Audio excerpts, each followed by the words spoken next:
Hello friends, welcome to Techfox in Telugu YouTube channel. నేను మీ Rafi. Friends, ఫైనల్గా పోకో కంపెనీ ఈరోజు మన ఇండియాలో పోకో X3ని అఫీషియల్గా లాంచ్ చేసింది. చాలా రోజుల నుంచి చాలామంది ఈ ఫోన్ కోసం వెయిట్ చేస్తున్నారు. సో ఫైనల్గా ఈరోజు వీళ్ళు లాంచ్ చేశారు. ఈ మంత్ 29వ తారీఖు నుంచి వీళ్ళు ఫ్లిప్కార్ట్ ద్వారా సేల్లోకి కూడా తీసుకురానున్నారు. టు బీ హానెస్ట్, మనం ప్రైజింగ్ పరంగా చూసుకుంటే మాత్రం ఎక్సలెంట్ స్పెసిఫికేషన్స్తో వీళ్ళు మంచి ప్రైజింగ్ దగ్గర తీసుకొచ్చారు. అది కాకుండా ఇప్పుడు మనకి ఇది స్ట్రైట్ ఫోన్ అనమాట. ఎలాంటి రీబ్రాండింగ్ అయితే వీళ్ళు చేయలేదు. ఇప్పటివరకు వీళ్ళు తీసుకొచ్చిన ఒక 2-3 ఫోన్లు అన్నీ కూడా రీబ్రాండ్ చేస్తూ తీసుకొచ్చారు కదా. Poco X2, Poco M2 Pro, అలాగే పోకో M2 ఇలాంటి ఫోన్స్ రీబ్రాండ్ చేసి తీసుకొచ్చారు. కాకపోతే ఇది మాత్రం స్ట్రైట్ ఫోను. గ్లోబల్గా కూడా పోకో X3 పేరుతో లాంచ్ అయింది, ఇదే డిజైన్తో లాంచ్ అయింది. మన ఇండియాలో కూడా ఇదే డిజైన్, ఇదే పేరుతో కూడా తీసుకొచ్చారు. ప్రైజింగ్ పరంగా చూసుకుంటే టు బీ హానెస్ట్, మనం బ్రాండ్స్ అవన్నీ పక్కా పెట్టండి. మనం పెట్టే 17,000 రూపాయలు 16,000 రూపాయల బడ్జెట్లో ఇది మాత్రం సూపర్ ప్రైజింగ్లోనే వీళ్ళు తీసుకొచ్చారు.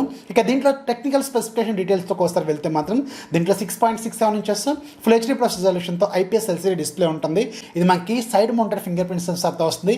120 Hz రిఫ్రెష్ రేట్ ఉంటుంది, అలాగే 240 Hz టచ్ శాంప్లింగ్ రేట్ కూడా ఉంటుంది. అలాగే ఈ డిస్ప్లేని వీళ్ళు కార్నింగ్ గొరిల్లా గ్లాస్ వెర్షన్ 5తో ప్రొటెక్ట్ చేశారు.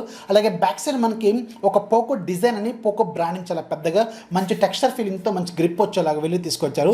అది కాకుండా ఫస్ట్ టైం మనకి పోకో ఫోన్స్లో IP53 వాటర్ రేటింగ్ కూడా వీళ్ళు ప్రొవైడ్ చేస్తారు. ప్లస్ మనకి ఈ ఫోన్ బాక్స్లో ఒక పౌచ్ కూడా వీళ్ళు ఫ్రీగానే ప్రొవైడ్ చేస్తున్నారు. అలాగే ఎవరైతే ఆన్లైన్లో ఎక్కువగా మూవీస్ చూస్తుంటారో వాళ్ళ కోసం వీళ్ళు వైడ్ వైన్ L1 సపోర్ట్ తీసుకొచ్చారు. ప్లస్ HDR10+ కూడా ఇది సపోర్ట్ అయితే చేస్తుందన్నమాట. సో ఓవరాల్గా డిస్ప్లే పరంగా చూసుకుంటే మాత్రం ఇది ఒక సూపర్ డిస్ప్లేని వీళ్ళు ప్రొవైడ్ చేశారు. కాకపోతే ఒక పాయింట్ మాత్రం గుర్తుపెట్టుకోండి, ఇది IPS LCD డిస్ప్లే అనమాట. 19.5:9 ఆస్పెక్ట్ రేషియో తీసుకొచ్చారు. అలాగే దీంట్లో ఉన్న ఇంకొక అడ్వాంటేజ్ అంటే ఇది మనకి డ్యూయల్ స్పీకర్స్తో కూడా వీళ్ళు తీసుకొచ్చారు. డ్యూయల్ స్టీరియో స్పీకర్స్ అనమాట. హైరెస్ ఆడియో సపోర్ట్ చేస్తుంది. అలాగే Qualcomm aptX HD కూడా సపోర్ట్ చేస్తుంది. నాకు తెలిసి ఈ ఫోన్ అనుకుంటే ఈ బడ్జెట్లో మనకి Qualcomm aptX HD plus stereo speakers, hi-res audio, ఎవరైతే మ్యూజిక్ లవర్స్ ఉంటారో వాళ్ళకి మాత్రం ఇది ఒక సూపర్ ఫోన్ అయ్యే అవకాశం అయితే ఉంటుంది. ఇక దీంట్లో వీళ్ళు చేసిన major upgrade Qualcomm Snapdragon 732G processor వీళ్ళు దీంట్లో యూజ్ చేశారు. సో మనకి ఆ బడ్జెట్లో కానీ ఇండియాలో కానీ మొట్టమొదటి ఫోన్ అనమాట.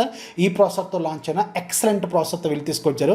లాస్ట్ టైం వచ్చిన Qualcomm Snapdragon 730G కానీ Qualcomm Snapdragon 720Gతో కానీ కంపేర్ చేసుకుంటే పెర్ఫార్మెన్స్ పరంగా మాత్రం చాలా వరకు ఇంప్రూవ్మెంట్స్ అనేవి దీంట్లో వీళ్ళు తీసుకొచ్చారు. సో ఖచ్చితంగా ఇది మీకు మిడ్ రేంజ్లో ఉన్న ప్రాసెసర్లో ప్రజెంట్గా అవైలబుల్ ఉన్న వాటిలో బెస్ట్ ప్రాసెసర్ అని ఖచ్చితంగా చెప్పొచ్చు. ఇక దీంట్లో గ్రాఫిక్స్ మనకి Adreno 618GB యూజ్ చేశారు. ఇక దీంట్లో మనకి మేజర్గా మాట్లాడుకోవాల్సింది camera department. Camera design back side కూడా కొత్తగా తీసుకొచ్చారు, కొంచెం డిఫరెంట్ లుక్తో తీసుకొచ్చారు. సో దీంట్లో మెయిన్ కెమెరా మనకి 64 మెగాపిక్సెల్ కెమెరా, సోనీ IMX 682 సెన్సార్ని యూజ్ చేశారు. మాక్సిమం వీడియో రికార్డింగ్ క్యాపబిలిటీ మనకి 4K 30 FPS వరకు అయితే సపోర్ట్ చేస్తుంది. రెండోది 13 మెగాపిక్సెల్ కెమెరా అల్ట్రా వైడ్ లెన్స్ని యూజ్ చేస్తారు. ఇది మనకి 119 degrees వైడ్ యాంగిల్ అయితే కవర్ చేస్తుంది. సో జనరల్గా ఆ బడ్జెట్లో ఉన్న ఫోన్స్లో 8 మెగాపిక్సెల్ వైడ్ యాంగిల్ కవర్ చేస్తుంటారు, తీసుకొస్తూ ఉంటారు. కాకపోతే దీంట్లో మాత్రం కొంచెం అప్గ్రేడ్ చేసి డైరెక్ట్గా మనకి 13 మెగాపిక్సెల్స్ వైడ్ యాంగిల్ కెమెరా తీసుకొచ్చారు. కాబట్టి ఖచ్చితంగా ఇది కొంచెం బెటర్ అనమాట. దాంతో కంపేర్ చేసుకుంటే కొంచెం బెటర్గా మీకు ఇమేజెస్ వచ్చే అవకాశం అయితే ఉంటుంది. ఇక 2 కెమెరాస్ ఉంటాయి. ఇవి 2 కొంచెం కామెడీ పీస్లు అనమాట. 2 మెగాపిక్సెల్ మ్యాక్రో, అలాగే 2 మెగాపిక్సెల్ డెప్త్ సెన్సార్. ఇవి 2 ఉన్నా లేకపోయినా పెద్ద మీకు నష్టం అయితే లేదు. అన్ని ఫోన్స్లో కూడా ఇదే వ్యవహారం ఉంటుంది, పెద్దగా ఏం మారదు. సో వీళ్ళు 5 మెగాపిక్సెల్ తీసుకొచ్చేంత వరకు మాత్రం ఇవి మనం లేదు అనుకోవటమే బెటర్ అని నేనైతే అనుకున్నాను. మ్యాక్రో లెన్స్ మాత్రం 4 సెంటీమీటర్స్ నుంచి ఇస్తారు కాబట్టి మీకు కొంచెం బెటర్గా ప్రొవైడ్ చేస్తుంది. కాకపోతే నన్ను అడిగితే 5 megapixel is better.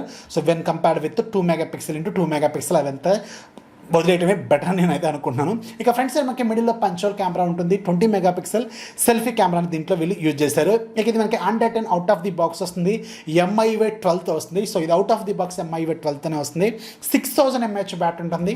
33 what support చేసే ఛార్జర్ వీళ్ళు బాక్స్లోనే ప్రొవైడ్ చేస్తారు. సో ఓవరాల్గా టెక్నికల్ డీటెయిల్స్ ఒకసారి వెళ్ళిన తర్వాత నాకైతే అనిపించింది పర్లేదు రీజనబుల్ స్పెసిఫికేషన్స్ తీసుకొచ్చారు ఆ బడ్జెట్లోనే చెప్పొచ్చు. ఇక దీంట్లో వీళ్ళు మొత్తం 3 వేరియంట్స్ తీసుకొచ్చారు. 6GB ప్లస్ 64GB 17,000 రూపాయలు, అలాగే 6GB ప్లస్ 128 18,500, అలాగే 8GB ప్లస్ 128GB వేరియంట్ 20,000 రూపాయలు పెట్టారు. 6GB ప్లస్ 64GB 17,000 రూపాయల బడ్జెట్లో ఓకే యాక్సెప్ట్ చేయదగ్గ ఫోన్ అయితే అవుతుంది.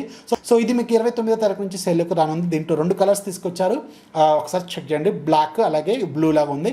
బ్లాక్ కలర్ మాత్రం కొంచెం చూడడానికి లుక్ బాగుంది. ఓల్డ్ పోకో వారసత్వాన్ని కంటిన్యూ చేస్తున్నట్టు ఉంది. ఆ లెగసీ అయితే కంటిన్యూ అవుతున్నట్టు ఆ కలర్ అయితే బాగుంది. సో దాని ఒక లుక్ అయితే వేయండి. సో ఇది పోకో X3 మీద నా ఒపీనియన్. వీడియో నచ్చితే ఖచ్చితంగా లైక్ చేయండి, అలాగే మీ ఫ్రెండ్స్కి షేర్ చేయండి.